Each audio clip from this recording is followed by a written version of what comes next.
I'm waiting. I'm waiting. I'm waiting. And I'm watching the little button over here. It's rotating. It can't decide.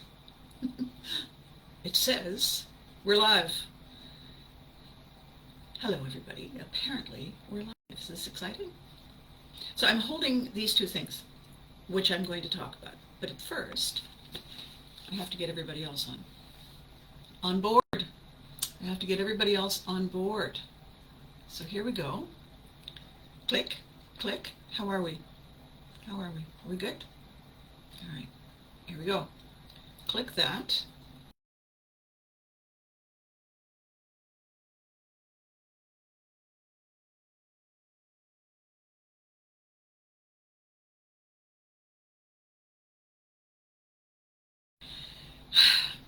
Good morning. I have a ta-da! I have a couple of really important, interesting, fun things to talk to you about today, and they kind of hit me by surprise when I was having a conversation with a friend of mine yesterday about my past, my career, my, my run-ins with people. So I'm going to put these down for a second. I'm also going to check to see. Well, good morning, Charles. How exciting is this? What's going on? How nice to see you on a Thursday. All right. Okay. All right. So here's the thing. I'm going to tell you a thing I did wrong. To start with, well, good morning, Garen. How wonderful to see you. I'm going to start today by talking about a thing I did wrong, a stupid thing.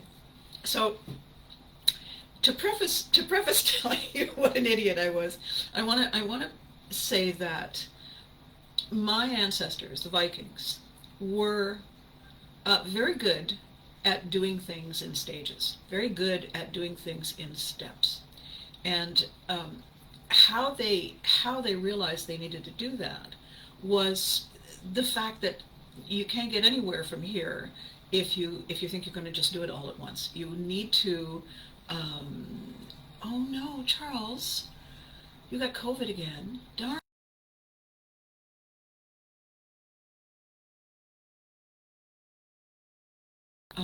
Be careful. Be safe. Push fluids. Anyway, back to the Vikings, who probably got all kinds of things. How they got from where they were to where they wanted to be, they did it in steps and stages, and they used all of their ability to leverage their opportunities. So one guy didn't get in a boat and say, I only have to row for a month to get here. He said, okay, I need a boat this size in order to get this many men and women in order to row this far every day. And once I do that long enough, I get where I need to go. And what else do I need? Well, I'll need oars, and I'll need to qualify people, and so every single step in the process that we don't really think about was designed by the Vikings to make the job doable. Because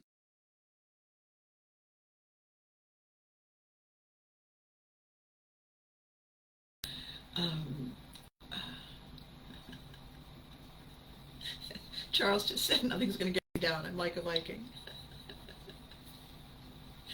So here's the thing about doing things in stages. We're impatient. We want to be there. Once the thing about ordering in a pizza is when you pick up the phone is when you want the pizza.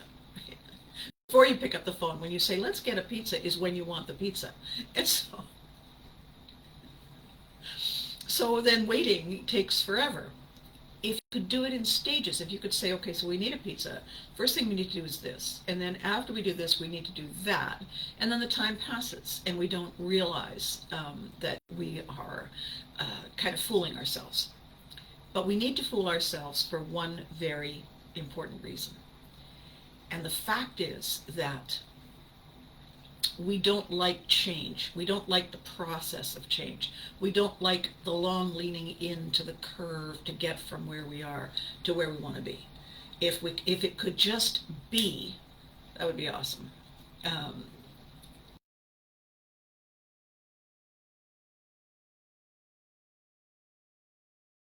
since February are all designed sneakily, stealthily, subtly, to get us all facing in the same direction, to get us all heading toward a common goal. Because I've been there before, because I do this all the time, I know how difficult it is, and so we throw in entertaining things, we throw in funny stories, we throw in all the things that I've tried to do that didn't work. Why? Because I want everyone who knows me, everyone who chooses to watch these videos, everyone who decides that they want to get involved in what I'm doing, I want them to see that it's doable, and that it's workable, and that it's fun. And the way you can believe that is if you see a lot of similarities between you and me. The difference, the big difference really between us is fame. I got famous. I got famous by accident. I tripped over it.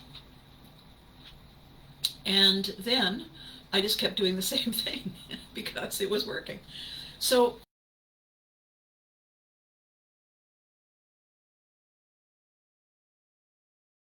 the magic of 15 minutes is that we can do anything in 15 minutes. And I'm going to show you how. So first of all, you need to get one handy, helpful tool, a notebook. I did this because I wanted to have something that reminded me every day when I'm doing my helpful trick. It reminded me of my goal. My goal is pivotry in motion, because pivotry in motion is my leveraging tool. My leveraging tool is the achievable goal that triggers the next achievable goal. The achievable goal becomes my leveraging tool for the next. How do I do that? By giving myself a goal and a leveraging tool, and then repeat. So I'll show you how it's done. I'm going to tell you a thing I did wrong. So a long time ago, when I got recognized, I got noticed by somebody who needed someone to sit on a chair in front of a camera and host a TV show.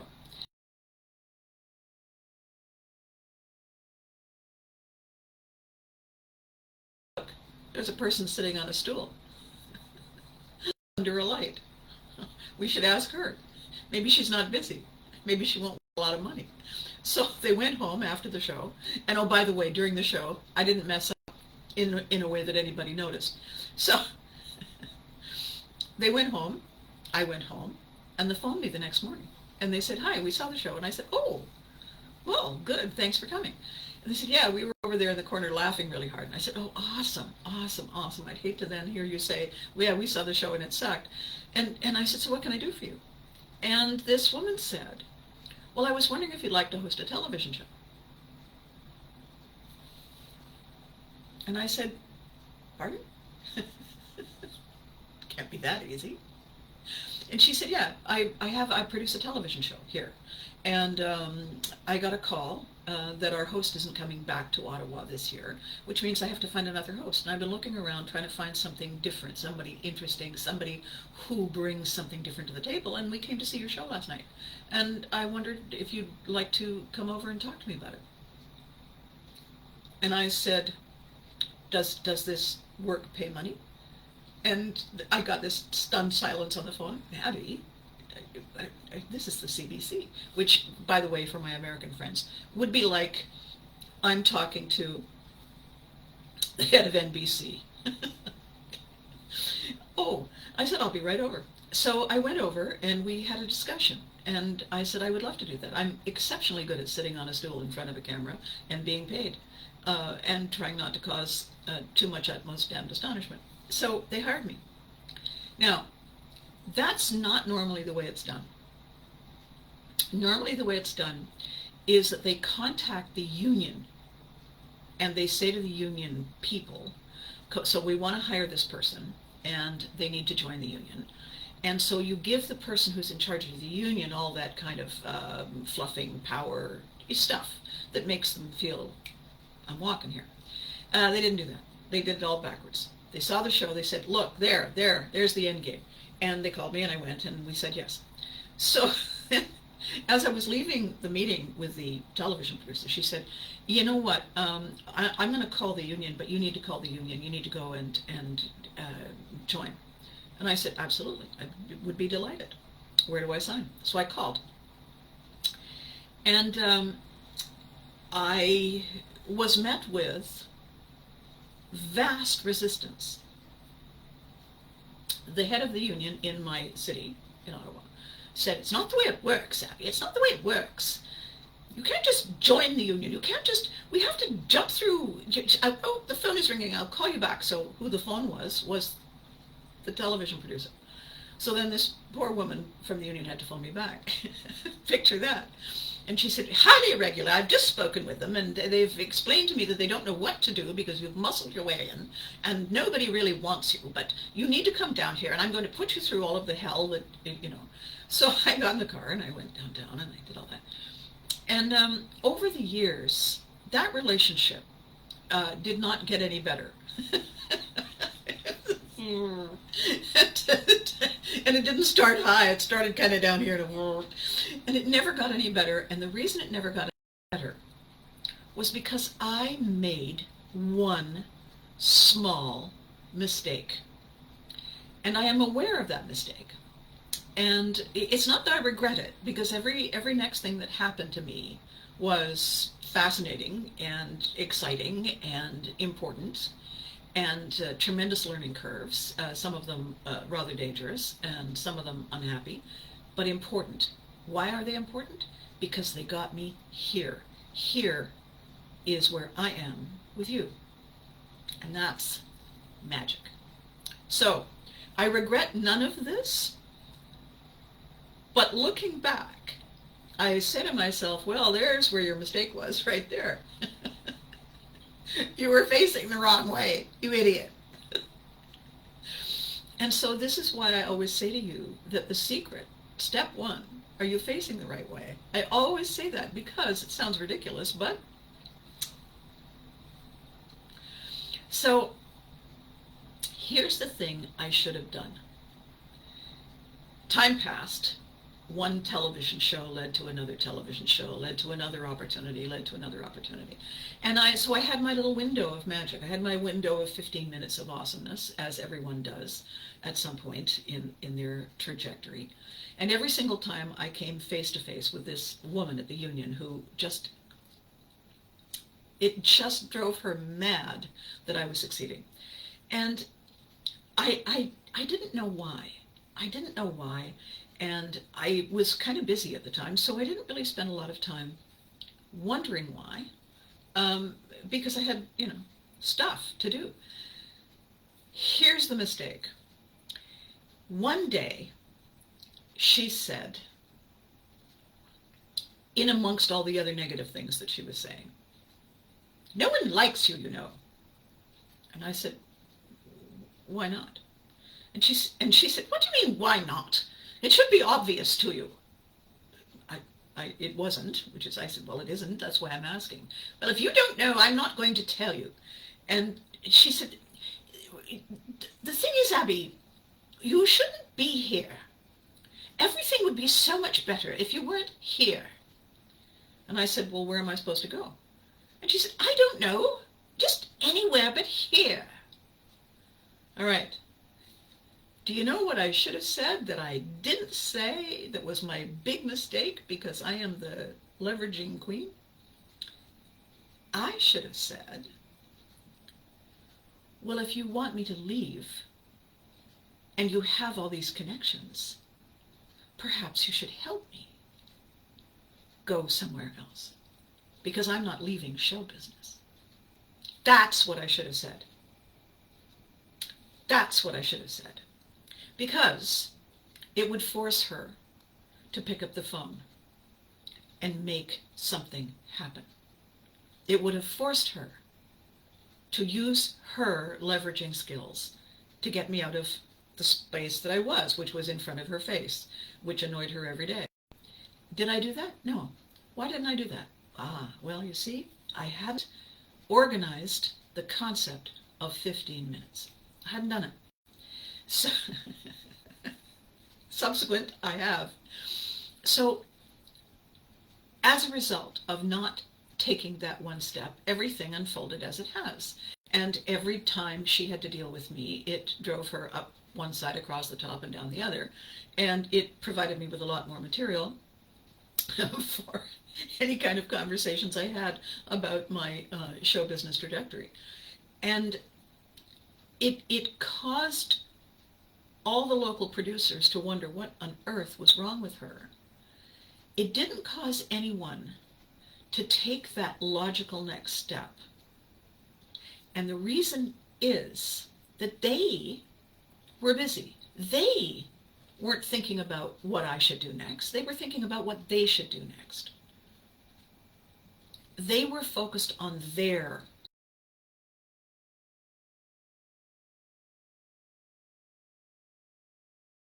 I think I got COVID for the next time, thing that Charles is going through. They are focused, everyone is focused on their immediate pebble in the shoe. How to resolve the pebble in the shoe is remarkably simple. You stop what you're doing, take your shoe off, put the shoe on, and continue. That takes 15 minutes, metaphorically. So here's what I do. I create an if-then every day. If I want this, then I must do that. So one column if, the other column then. Every day I wake up, I look at my list. If I want this, what do I have to do? If I want this, why do I want it? Is the next question I ask. Because why I want it is going to help me find out what I need to do. How it serves anyone but me is going to tell me what I have to do. That's three things. What do I want? What do I have to do? Why do I want it? What do I have to do? Who does it serve? What do I have to do? I write it down every day. Every day. It takes 15 minutes. Why does it take 15 minutes? Because sometimes I don't know what I want today. Sometimes I don't know why I want it. Sometimes I don't know who it serves. So it takes me a minute to think about it. Once I do that, I close the notebook. I put it away. And then I go on with my day. My focus is, what do I want? All the time. At the end of the day, Charles says, he keeps seeing the librarian when I do that voice. Charles, that's because the librarian's voice is based on her. What do you want? Have you washed your hands? Why are there so many children in this school? There should be a rule.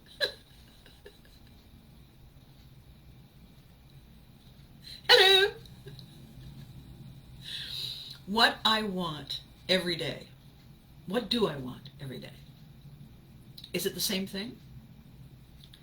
Or do I have a plan?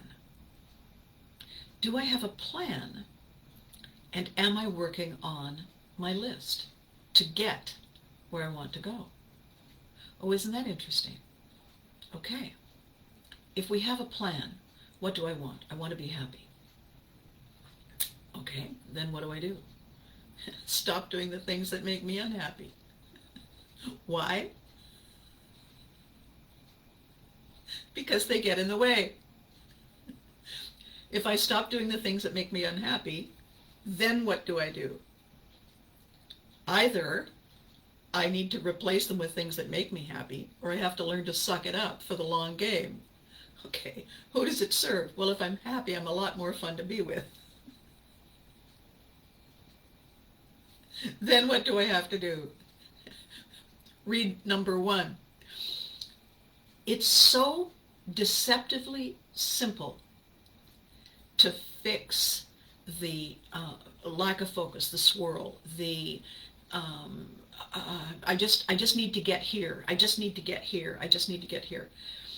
It is so deceptively simple that we delete it. To be happy, it must be complicated. To be happy, I must need something. To be happy, I must have something. To be happy, I need to be rich. Nope. To be happy, I need to be loved. Nope. To be happy, I need.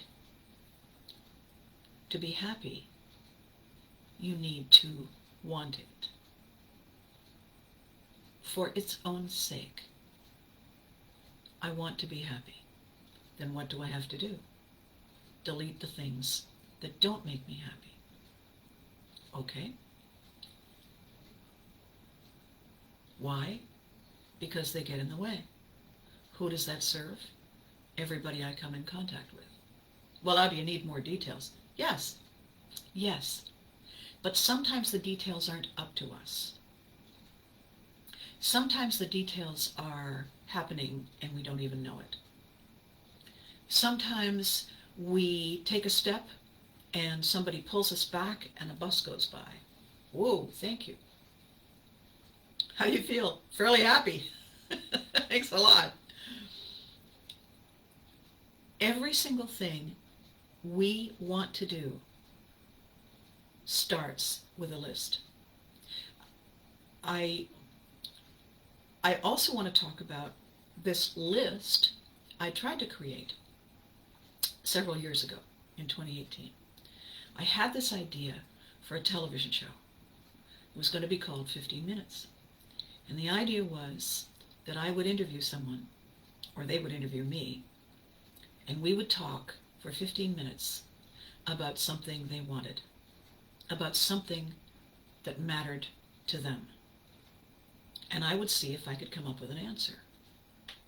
I would see in our conversation if together we found an answer. And I thought it would be a great idea because I don't really like interviewing people. Charles will know. It's more of a conversation. It's more of a, and then what happened? Oh my God, really? Because a conversation leads us down paths we didn't see coming. So I don't like interviews, but I do love conversations. I do love getting to know what it is people think they want. And the weird thing that happened, 3 things happened that got in the way. It was an attempt that did not complete, that was self-aborted for 3 reasons. The first reason was that the production team I had engaged was not able or willing to do the job. They thought they were, they changed their minds. So I had to find another production team. That took a lot of time. The second thing that happened was a shift in the way people were doing entertainment. Why? COVID. I couldn't create that opportunity the way I had wanted to. So I set it aside temporarily. What was fascinating, though, in the process, the third thing, was that I underestimated the kinds of things people would want to ask me. I made a mistake. When I did my list, and I said, who does it serve? I got it wrong. And because I got it wrong, I had to rethink the entire premise. I had assumed that because I'm funny, because I've done funny theater and funny television and funny radio and cartoon voices, that people would ask me funny questions. What I had not paid attention to was the fact that when people came and met me at this booth, at this event, and we talked, and then I invited them to come to the taping, they saw somebody different. They saw a different side of me. We got to have a conversation, and they realized that, sure, they were talking to somebody who had become a celebrity, but they were also talking to somebody who listened, who actually cared to hear their answer to random questions. They met somebody, they talked to somebody listened to them who was interested in who they were. And as a result of that, when they stood up in that studio audience and asked me questions, they asked me questions that mattered to them in a very different way. And I didn't see it coming. And it threw my whole concept out the window. So I lost my production team. That's perfectly okay. I had social issues. That happens. And then I had to completely rethink the premise. 3 reasons. 3 reasons that a thing had to go over there and wait. That's fine. The kinds of questions I expected people ask, I don't know. I don't know what I thought. What I didn't expect was somebody to say, can you help me build my bucket list? What I didn't expect somebody to say was, I asked my girl to marry me 15 years ago. It's our anniversary. What should I say? I didn't expect that people would put so much importance in my answers. I had this lovely, brilliant, fabulous woman say, if you were going to join a tribe, which one would it be and why? I didn't expect someone to say, should I continue doing my business? I didn't expect someone to say, I'm thinking of getting a new job. What would you recommend? I didn't expect life-changing. I made a mistake. And because I wasn't prepared, because I hadn't been doing my 15 minutes list, I wasn't in a place to leverage the brilliance that was being offered to me. I didn't have a plan B for a production company. I didn't have a plan B for a way to actually do the show. I didn't have a plan B for the tone of the questions and the answers they required. I didn't have access to my leveraging skills because I hadn't done my homework.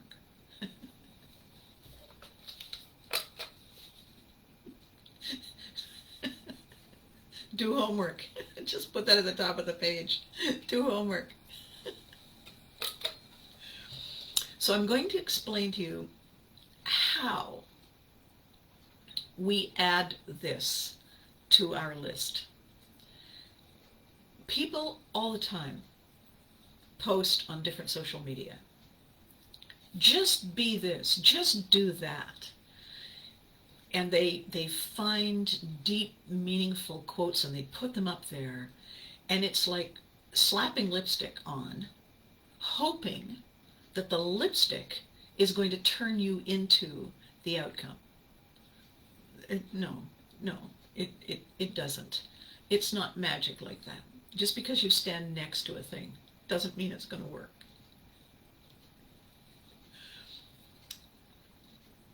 There was a film,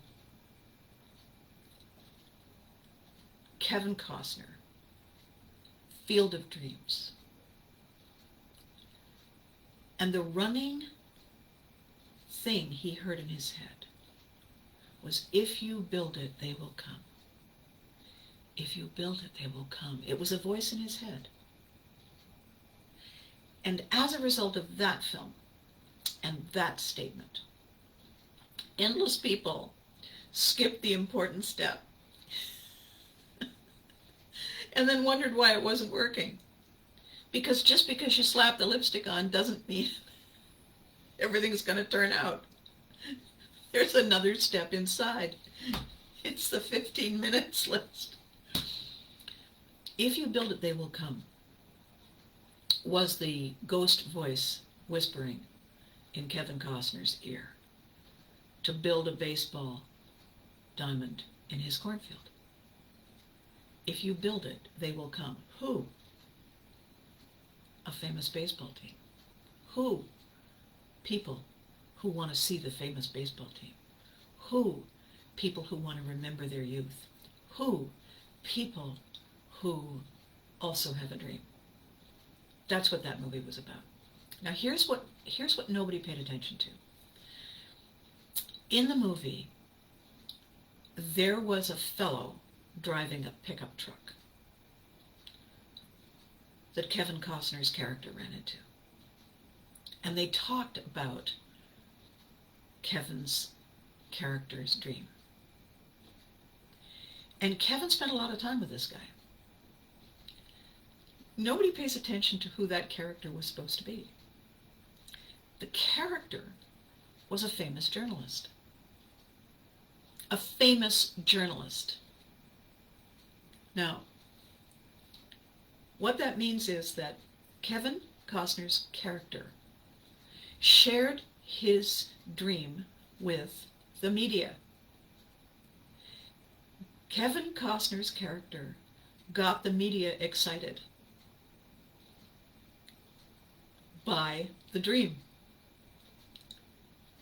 The media wanted to help him. Ta-da! The dream came true. If you build it and tell the world why it matters to them, they will come. There was the 15 minutes, right there. And tell the world why it matters to them. That's the little piece that's missing in if then. If I build it, they will come. Only if they know about it. Only if they have already been persuaded that there might be something in it for them. They will come if they're curious. They will come if they're not satisfied with what they have. That's how it works. That's the secret. Don't tell anyone.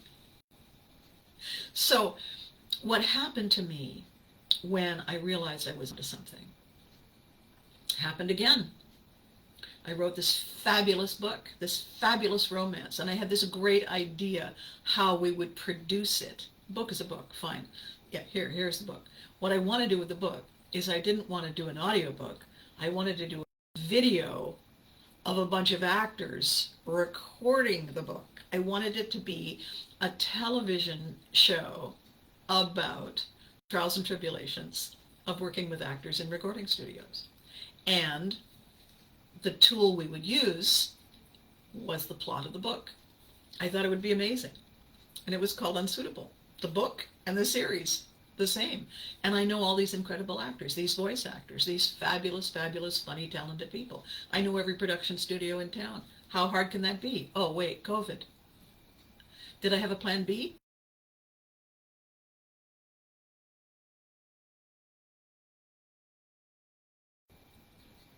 The next step. I didn't have a thing I could use to leverage my success.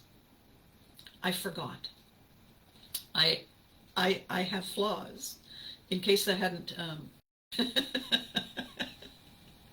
in case it hadn't occurred to you. So this is the process. Do you want to be famous? And by famous, I mean, do you want to be known as the person who achieves their dream? Do you want to be known as the person who gets where they want to go? Doesn't matter how many people know it. The word will get out. Drop the stone, ripple effect. Do you want to be known to yourself as the person who set a goal and reached it? If you want to be famous,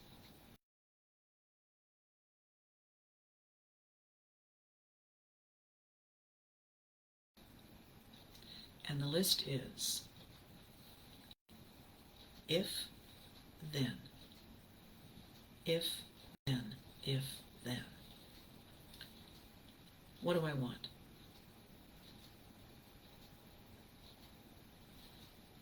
if I want it, then what do I have to do? Why do I want it? If I know why, what do I have to do? Who does it serve? If I know who it serves, what do I have to do? It might take a little longer than 15 minutes the first couple of times, but you get good at it. You know what is also really kind of interesting is at the end of the day, just before you go to bed, just before you go to sleep, open the notebook and see what you wrote that morning. See how you feel. See what you accomplished. It's a checklist. But first of all, it's a navigation tool. And Vikings were navigators first. Vikings figured how to get to Canada, to North America, by going to the Faroe Islands. And once they got to the Faroe Islands, they went to Iceland. Once they got to Iceland, they went to Greenland. Once they got to Greenland, they said, all right then, tally-o. And then they came to North America. They didn't row directly across the ocean. Who wants to do that? My God. But I can do this, and I can do this, and I can do that. And how does that serve me if I want to get as far as I can go to the best place I want to be? How does that serve me? It allows me to rest. Why do I need to rest? In case there was a storm and the boat is broken, I probably want to fix it. In case I got sick, I may need some downtime. In case the other guys and girls on the boat are tired.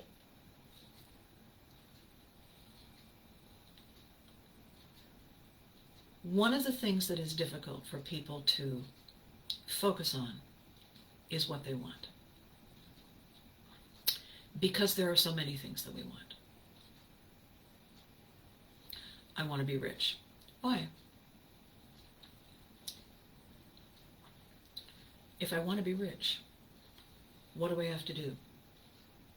Why do I want to be rich? What do I have to do? Who does it serve if I'm rich? What do I have to do? It may turn out that rich isn't really what it's about. Rich might be, I don't want to have things to worry about that stress me out and distract me from the things that make me happy. Oh, well, that's interesting. That's a whole different thing than I want a yacht. Some people say, I just want someone to love me. Really? Interesting. Why? Who does that serve? It may turn out, as you answer these questions, ask and answer, it may turn out that you just want to feel less alone. Oh, interesting. That doesn't mean that you need someone else. They're not connected. It's like that thing I posted yesterday.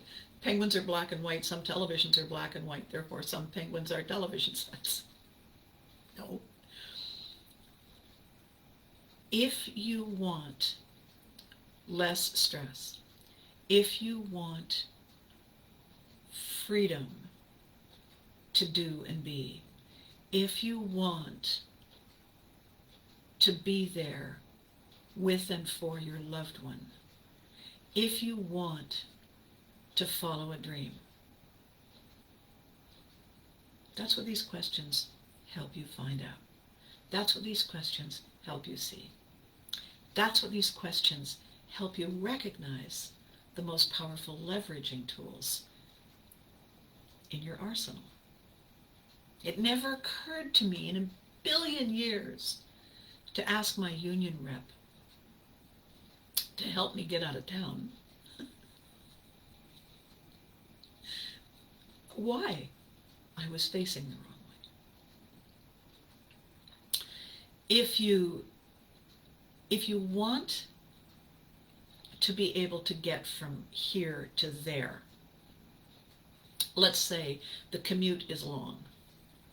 Okay, there are 3 ways you can fix it. You can get a different job that's closer to home. You can get a different home that's closer to the job, you can figure out a different way to commute. It all depends on what you really want.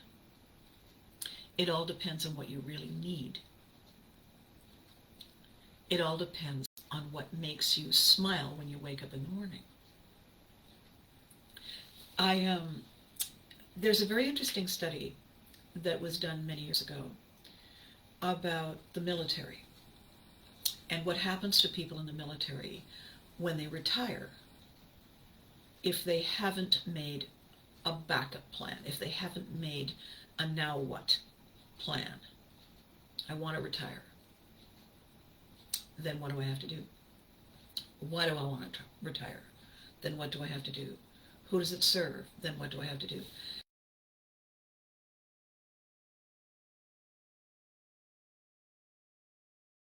That happens. And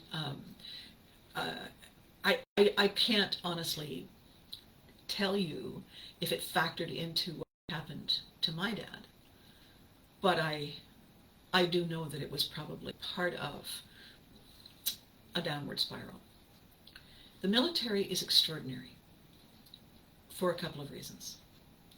One is it answers a deep-seated need to make a difference. The military serves. The military supports. The military saves. The military protects. Anyone driven, yearning to serve, support, save, protect, defend. Perfect match. How the military achieves that is very simple. They do the list. What do I want? I want people who will follow the orders. Why do I want that? Because you can't get chaotic dysfunction to go in the same direction at the same time to get where you want to go. That makes sense. Who does it serve? It serves us. It serves them because we become efficient. How do we change it? We train them. We drill them. We show them. We practice. We practice a little bit every day until it becomes their normal. What else did the military do? The military said, if you're going to serve, if you're going to support, if you're going to save, if you're going to protect and defend, the least we can do is take all the other things off your plate. So you don't have to worry about where you're going to live. You don't have to worry about what you're going to wear. You don't have to worry about when to make a dentist appointment. You don't have to worry about where your kids are going to go to school. You don't have to worry where you're going to eat, what you're going to do. We will take care of all of that for you so that you can focus 100% on the things we need you to do. So fast forward 15, 20, 30 years, and the person who leaves the military has not practiced any of those self-care, routine tasks. They've forgotten how to make a dental appointment. They've forgotten how to shop for clothes. They've forgotten how to find a house near good schools. They've forgotten to figure out what they're going to do, where they're going to go, for food, for fun, for entertainment. Every decision was made for them. In that whole side area of their lives, they were spectators, and people looked after them. When the job ended and they left, boot, when the job ended and they left, they had no idea how to do anything. When you have no internal motivation, when you have no direction, when you have no goal, and you have no idea how to get there, you have no tools, no vehicle, no nothing, you roll to a stop. And you stand there until somebody says, don't you want to sit down? What? Oh, yeah, I guess. And then you give up. because there's nothing to do that you know how to do.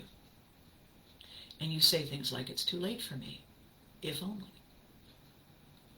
That's tragic. That's tragic, and we allow it to happen because we do what I did. We don't take the step back and pay attention. We don't do the list every day. If you do the list every day, you know where you're going. You know what you want. You know why you want it. And because you do the list every day, you're allowed to change it up. You're allowed to say, you know, I thought I wanted chocolate ice cream, and then I tasted it, and then somebody gave me peppermint, and oh my God. All right, you're allowed to change it. You're allowed to say, I don't really like the look of that island. I think I'll sail over here. You're allowed to reinvent who you want to be, why you want to be, and how you want to get there, and who you want to serve. Every day, we're allowed to change it. There are no hard and fast rules.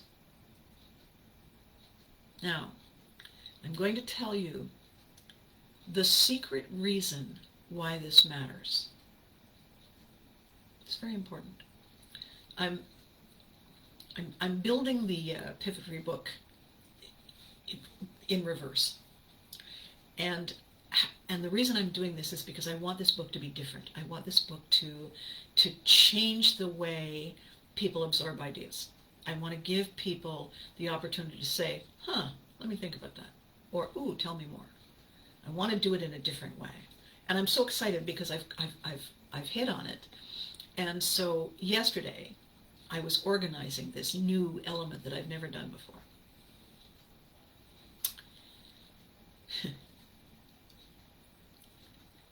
We cannot do two things at the same time.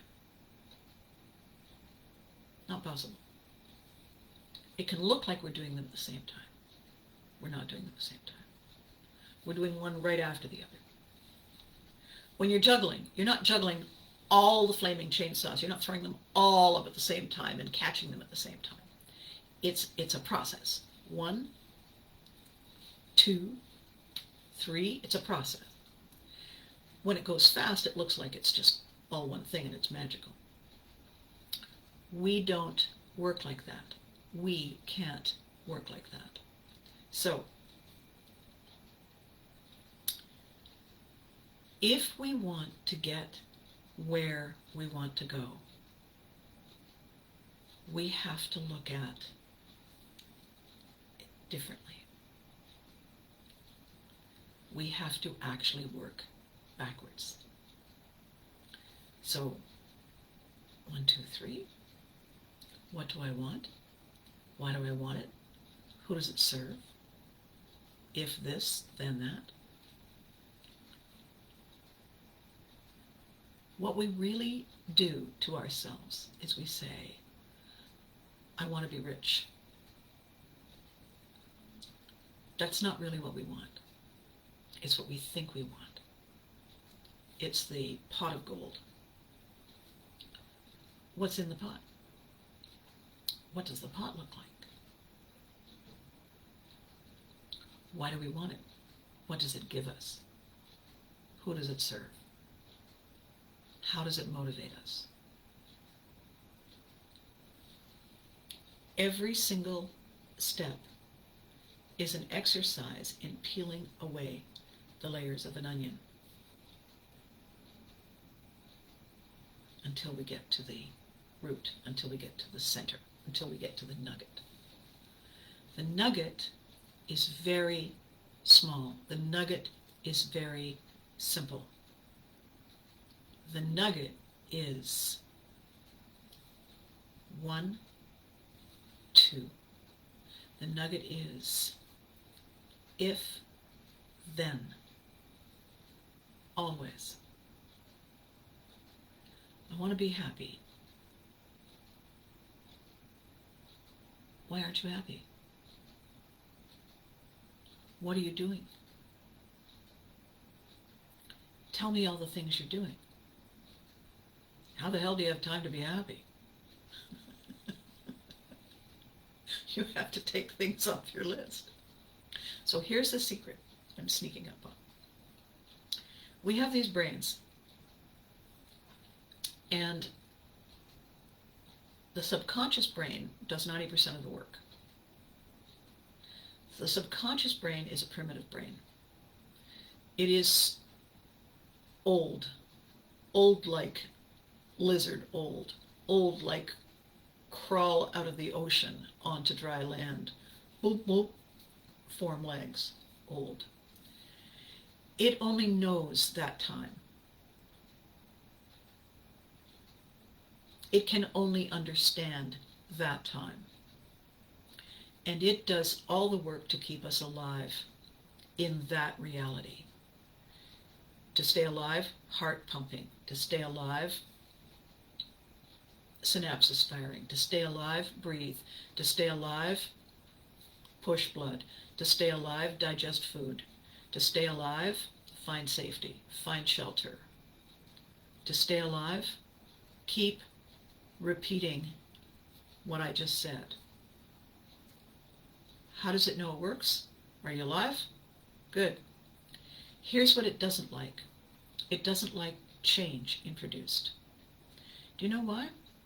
It's very simple. Change is not proven.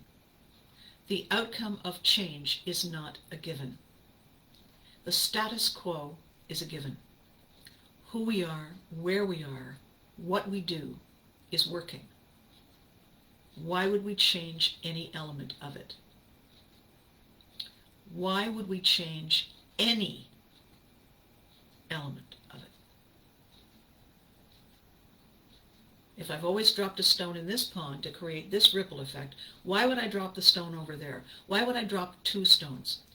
Why would I not drop a stone? What does that get me? Well, it might get a benefit, but the subconscious brain doesn't know that because it's new. The subconscious brain wants to do what works. And because it's a very primitive brain, it can only do very simple, repetitive tasks. It's not easy to get blood pumping? Sure it is. Trigger that one muscle. Boom. Trigger that muscle. Boom. Boom, bom, boom, bom, boom, bom, boom, bom. Blood pumping. Oh. Well, breathing isn't simple. Sure it is. In, out. There you go. In, out. Boom, bom. Very simple. Blink, close, open. Everything is very simple. Do it, repeat. Very simple. Is it working? Yes. We need fuel, all right? Trigger the hormone that says I'm hungry. All right. Trigger. Boo, hormone. We walk to the fridge. Everything it does is very simple. It doesn't want change. How do you get it to change? Introduce one simple habit that it can repeat safely without fear every day, every day, every day. Simple habit. One thing. Write this down. What do I want? How often do I write it down? Every day. What do I want? Write it down. What do I want? Write it down. What do I want? Write it down. Oh, look, it's already Thursday. Subconscious brain says we can do that. Sure, it's good to know where we're going. What do I want? Got it. You no longer have to remind yourself to do that. Your subconscious brain will automatically reach for the notebook. Add a layer. If I want it, what do I do? If I want it, what do I do? If I want it, what do I do? Subconscious brain says, makes sense? Adds it. And slowly, gradually, why do I want it? What do I have to do? Who does it serve? What do I have to do? You teach yourself that it's safe to introduce this change. You tell your subconscious brain that it's safe to make this change. And by the way, the change works. It's not scary. It's not a bad thing. It's not too much work. If you don't want to eat junk food anymore, it's difficult to stop yourself from reaching for it. Why? Because it has become a habit, and the subconscious brain knows how to do that. Bag, chips, bag, chips. Go to the grocery store, bag, chips. Simple, easy, repeatable. If you don't want to eat chips, don't buy the chips. Take it off the grocery list. Make the grocery list. If you do a grocery list every time you go shopping, instead of just going by rote, and you just pay attention to the list, you won't go looking for the chips because it's not on the list. I have literally forgotten to buy toilet paper if I didn't put it on the list. And then I get home and I say, where's the toilet paper? I look at the list.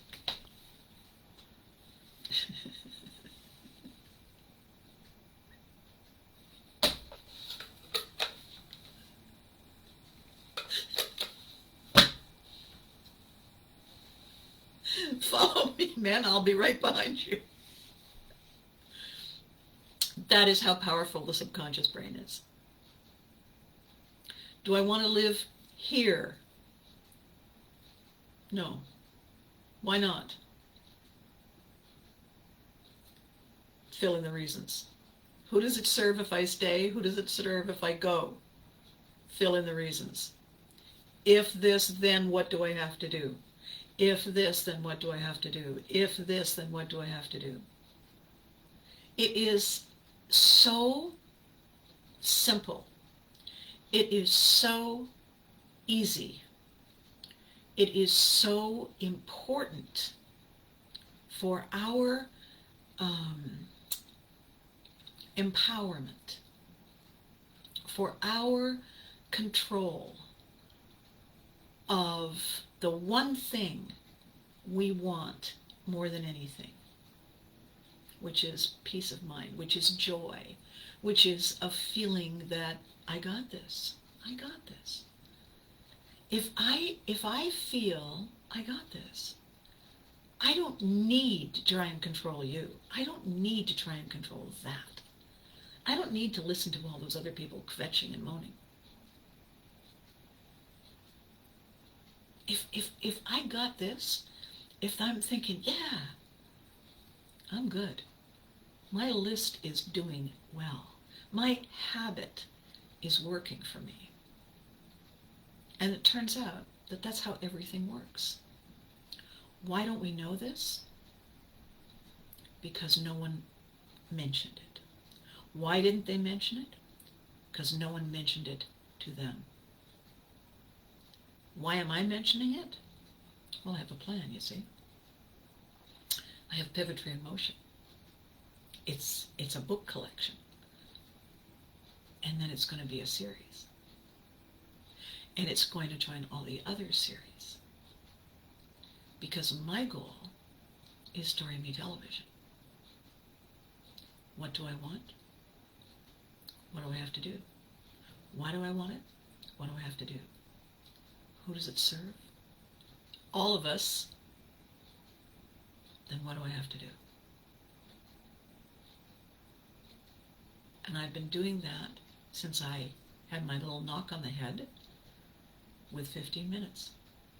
Roughly 15 minutes ago in the overall scheme of things.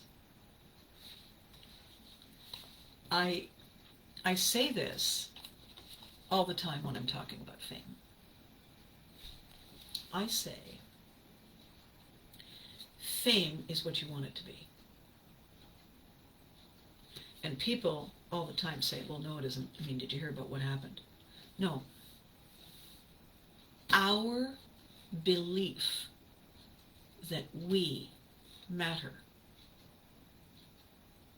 is what we want it to be. Fame is recognition, renown, reward, as one of my lovely, brilliant TV children once told me, Justin Cami. When I asked him his definition of fame, he said, it's a process. Recognition is when you do a thing in an amazing way. Renown is when you're recognized for continuing to do it. Reward is how they pay you, how they thank you, how they inspire you to keep going. Fame is what we want it to be. You can achieve your recognition, your renown, and your reward. Whatever it is, you have to start with a list. You have to know what it is. You have to know why you want it. You have to know who it serves. You're not born knowing this stuff. That's why we make the list every day. If I want this, then what do I have to do? When you make the list and you write down the thing you have to do and you think, oh, I don't want to do that. I used to think that I'd like to work outside. What kind of jobs are outside jobs? Well, Garen could tell me. Yeah, I don't want to tar roofs. Why not? Well, I looked at the list of the stuff I have to do. Nope. First of all, you have to not be afraid of heights. Okay, I'm out. Secondly, you have to do it when it's hot in the summer, under the blazing sun. Okay, still out. Third, have you smelled hot tar? There you are. I thought I might like to work outside in the garden. Yeah, bugs, no. And my high heels, my stilettos keep sinking into the ground. No, I'm out. I thought I might like to go camping. Then I went. Did I mention bugs? Yeah. You know what I noticed about camping? I went. Here's what I noticed about camping. Nobody looks good coming out of a tent in the morning. I don't care who you are. Everybody looks like they backed into a grizzly bear when they come out of a tent in the morning. There's a lasting impression I want to leave on people. What do you want? Why do you want it? Who does it serve? What do you want? What will you have to do? Why do you want it? What do I have to do? Who does it serve? What do we have to do? Is this ridiculously simple? Yes. There was something I wanted to show you today, but it hasn't arrived today, so I'm going to have to show you next week, and we'll all laugh and giggle and clap our hands. My goal when I do events is to create an unexpected outcome. I hijack the event. Even if it's my own event, I hijack what people think it's for by introducing a surprise element. Why? Because it causes the utmost damned astonishment. And the utmost damned astonishment gets people laughing and excited and surprised and happy. And they're having such a good time because it was magical and special and different. And as a result, when I say I'm going to have an event, I'm going to do a thing, people say, oh really? Where? When? How do we do this? They're not doing that because they love me. They're doing it because the last time they came, I caused the utmost damned astonishment. So I'm going to show you this thing when it arrives, not today. And you'll smile and say, oh, that Abby. Because that's the plan. So today's video was meant to accomplish one very important thing.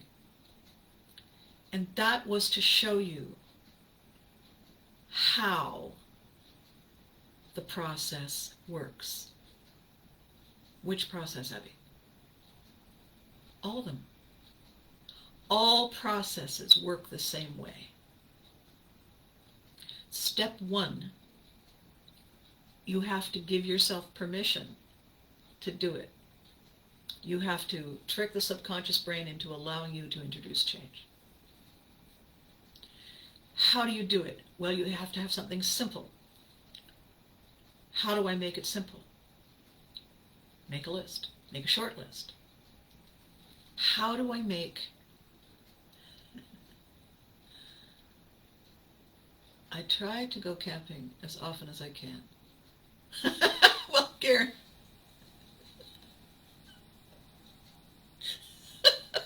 Garen doesn't care if he looks like he's wrestling a grizzly. Okay, but Garen, earrings, I mean, come on. Why is it always about you?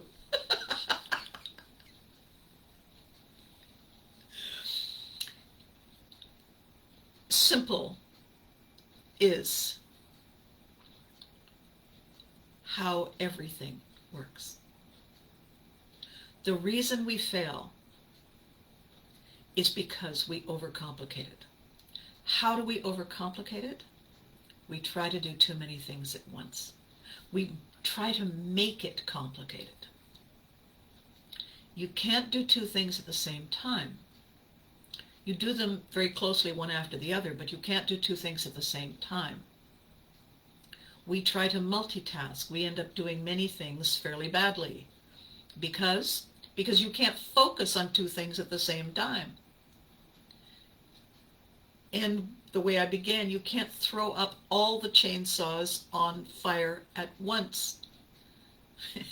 Because if you do that, it's raining chainsaws. And I would get out of there if I were you. We can only do one thing at a time.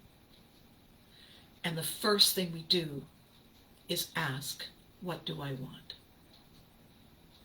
Every day. Go in the kitchen. Ask the question. And every single thing takes 15 minutes. A whole meal? Well, no, it took 40 minutes to prepare. No. There's sections, and each one takes 15 minutes. Check it out. You'll see I'm right. 15 minutes is what we can all afford to invest. All of us have 15 minutes. So the outcome that I want for us at the end of this, although there's never really an end, the outcome I want for us is to feel amazing steel toe flats. How tall are you, Garen? I wear flats. I feel like a 12-year-old.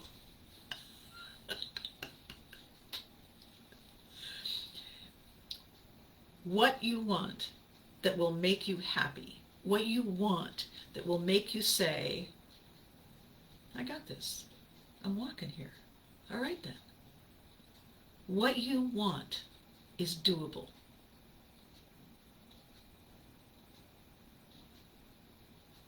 All you need is 15 minutes. Okay, it's Thursday. You know what's going to happen? The weekend. You know what's going to happen on the weekend? Stuff. I'm a little worried about all this weather that we're getting down in the States and some of it in Canada, around the world. I'm worried about stuff. I'm not worried. I am focused, I am aware of, and I am looking at the ripple effect. How about that? Not worried. Because the weather is a stone that you drop in a pond, ripple effect. When everybody's in their little boat and there's all these ripple effects going on, they're not focused on what we are doing. It's exhausting at the end of the day. And what I want for you, what I want from me, and why I want it, and who it serves, is a process that gives us our power back to feel like I got this. That's what I want. I want to create reasons for people to feel proud. I want to create reasons that give people opportunities to get excited, to be curious. The weather in South Mississippi, yeah, I saw 5'10" in heels, 5'10" in heels. Gary, you're not 5'10" in heels.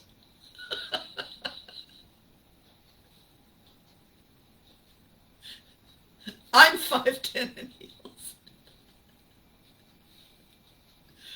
Yeah, sorry, Charles. Weather in South Pacific. Yeah, so bad weather, like scary weather, unpredictable weather, and if you don't feel well, and, if a pipe burst, and, see, all these small incremental things that, when you add them up, create uncertainty, and uncertainty exhausts us. This is why I want to create, just drop the notebook. I want to create the idea of making a list. Making a list so that we own that.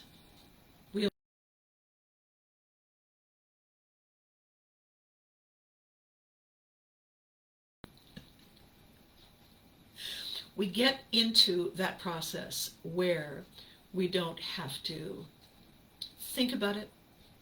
We give the controls over to the subconscious brain. It looks after it, and we are free to grow and prosper. Does that make sense? I hope it makes sense. I hope it makes sense for you because it works. And I look forward to you telling me the homework I gave you on Tuesday, the nuggets, the story idea, the simple ask, answer, all of it, every single thing that I'm talking about, that I'm sharing with you, is part of this process of shifting you into what if, and here we go, and I can, from wherever it is that you currently are. Next thing I'm going to teach you is how to leverage. That thing that I should have done with the union rep and didn't. However, if I'd done it, who knows if I would be here doing the video with you today. Okay? So be safe. Be your own incredible self. Just be that. It's magical. Get a notebook. Start making the list. Hug your loved ones. Be good to you. And do me a favor, if you would. I haven't mentioned it in a little while. I don't have 80 subscribers yet on YouTube. I'd love to get 80. I think that would be awesome. So tell your friends. I'll post the link. And tell them to check it out. There's fun stuff there. And thank you for watching today. Thank you for putting me at the top of your list today. I appreciate it. Have a great weekend, and I'll see you on Tuesday.